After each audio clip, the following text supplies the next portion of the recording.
Halo, Assalamualaikum warahmatullahi wabarakatuh. Perkenalkan, nama aku Eva Siti Nurmala. Aku adalah mahasiswa program studi matematika dari Fakultas Matematika dan Ilmu Pengetahuan Alam di Universitas Islam Bandung.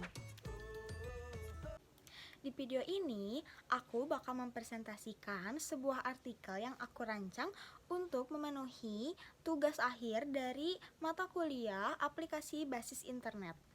Oke, bismillahirrahmanirrahim. Assalamualaikum warahmatullahi wabarakatuh. Seperti di perkenalan tadi ya, saya akan mempresentasikan sebuah artikel rancangan saya yang berjudul Implementasi Secret Camera di No Smoking Area. Nah, sebelum kita masuk ke artikel saya nih, saya mau ngajak kalian membaca sebuah kutipan yang pernah saya baca dari sebuah artikel. Gini isinya. Menurut WHO, tembakau membunuh lebih dari 5 juta orang per tahun dan diproyeksikan akan membunuh 10 juta orang sampai tahun 2020. Dari jumlah itu, 70% korban berasal dari negara berkembang yang didominasi oleh kaum laki-laki sebesar 700 juta terutama di Asia. Tapi kalian tahu gak sih kalau bukan cuma perokok aktif loh yang dirugikan oleh rokok, tapi banyak juga orang yang merupakan perokok pasif yang dirugikan oleh rokok. Nah, untuk mengurangi hal tersebut, Indonesia udah banyak tuh berbagai program untuk mengurangi kerugian tersebut. Salah satunya adalah membuat tempat yang bebas asap rokok atau bisa disebut juga no smoking area. Nah, apa sih no smoking area itu? Jadi, no smoking area adalah tempat yang memiliki aturan untuk tidak merokok pada area tersebut. Biasanya, no smoking area ada di tempat-tempat bekerja ataupun untuk area-area kampus.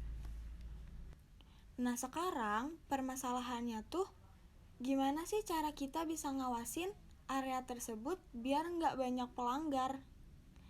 Dikenalkanlah yang namanya proyek IoT atau Internet of Things.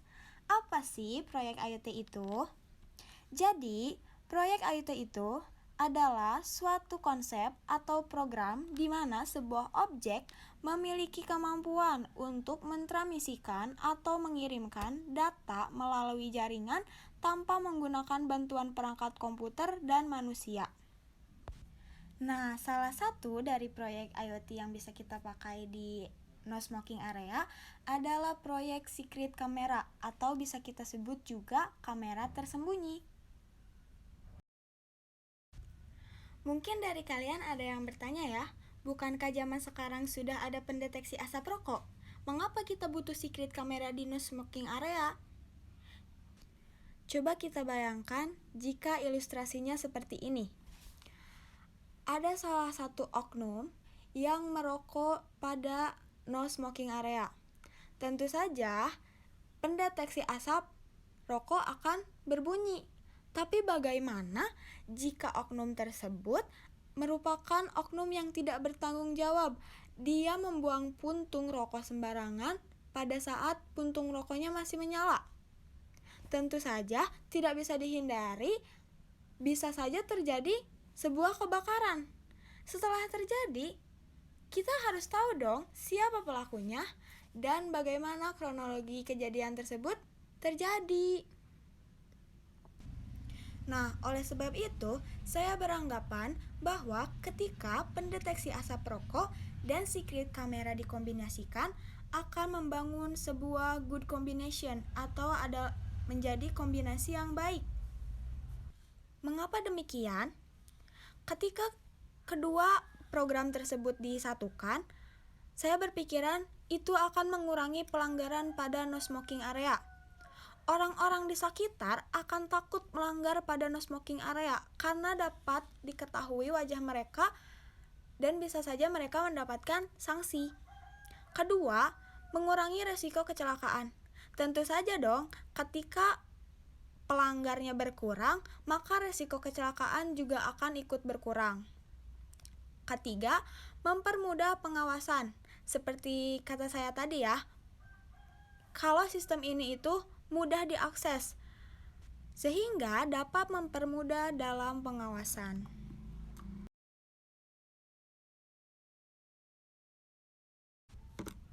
Dalam perancangan artikel ini, saya melalui beberapa tahap, yaitu pembatasan masalah, lalu mengidentifikasi sistem yang akan digunakan, lalu saya merancang sistem yang tadi saya identifikasi. Selanjutnya saya evaluasi apakah sistem saya sudah berjalan baik, lalu melakukan perbaikan sistem, lalu sampailah saya pada simpulan. Sekarang saya akan memperkenalkan komponen-komponen yang saya pakai dalam merancang sistem, yaitu yang pertama ada kamera ESP32, lalu ada nirkabel atau antena, ada USB, dan saya menggunakan aplikasi Arduino dan Bitlink pada handphone. ESP32 adalah perangkat microcontroller yang bertugas sebagai pengendalian input dan output. Modul ESP32 merupakan modul Wi-Fi yang berfungsi untuk menghubungkan sebuah perangkat ke jaringan melalui media nirkabel. Sedangkan nirkabel yang saya pakai memiliki fungsi untuk menghubungkan dua LAN yang berbeda secara segmen IP. Wi-Fi router ini merupakan penghubung internet dengan klien atau pengguna dari Wi-Fi tersebut. Sedangkan USB di sini digunakan untuk menghubungkan ESP dengan perangkat laptop atau PC yang digunakan. Untuk memonitoringnya, kita menggunakan Blink yang dipasangkan pada handphone. Ini adalah tampilan ketika sistem sudah dirancang. Lalu di sini ada hasil penelitian, bisa dibaca sendiri. Di sini ada kondisi awal, lalu kondisi pada proses pengujian dan hasilnya.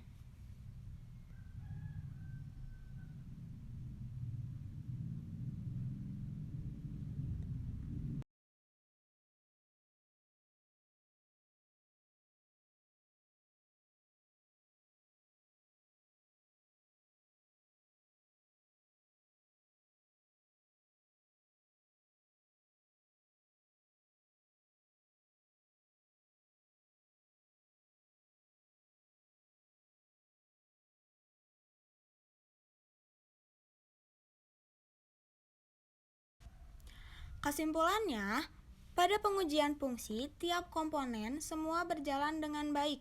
Ketika kamera ESP32 dijalankan, Arduino akan langsung menghasilkan output berupa link untuk streaming yang digunakan pada Blink untuk memonitoring jalannya kamera. Namun sayangnya, Blink tidak dapat langsung menyimpan video tersebut. Perancangan sistem secret kamera yang akan diimplementasikan di smoking area telah berjalan dengan baik. Ketika notifikasi dari deteksi asap berjalan, maka kamera akan otomatis menyala dan dapat dimonitoring di smartphone yang memiliki Blink yang terhubung. Sehingga proyek ini dapat dikembangkan sebagai proyek IoT.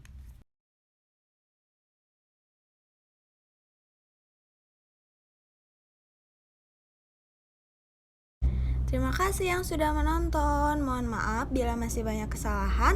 Wassalamualaikum warahmatullahi wabarakatuh. Bye bye.